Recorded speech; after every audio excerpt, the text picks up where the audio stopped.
Standby nak kejar kau. Pal, kau pergi sana. Okay.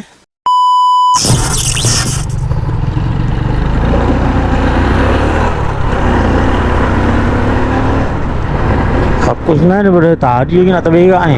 Time bangun mandi nak subuh tadi tak nak pula dia keluar taiknya. Berak pun nak cerita.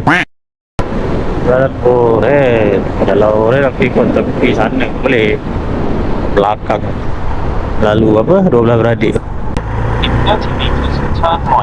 Besok aku masuk kanan situ. Anak aku ada anjir.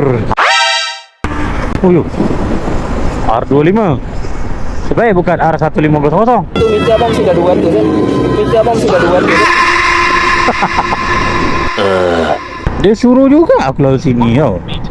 Patutlah memang ni jalan rumahnya. Dia tak check map lagi. Main jalan je. Barang bawa apa je kat ni?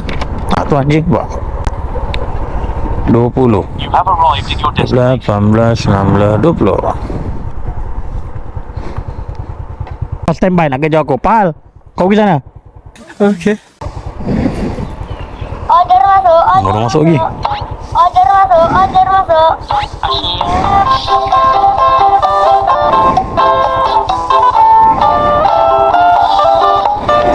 Incan Mod. Ah, betul.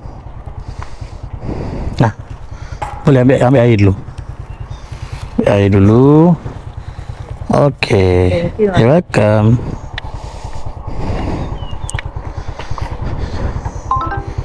Sekejap, tengok dia nak cek pasang aku.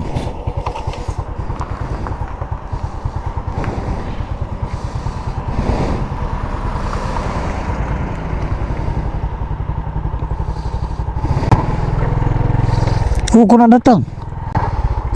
Kau buat-buat kau nampak Kau nampak aku nak mala sana, kau nak follow aku Tepi sana. Nak ikut orang kenapa? Ha? You want food? I don't have food. Nak ikut orang buat apa? Pergi sana. Bye.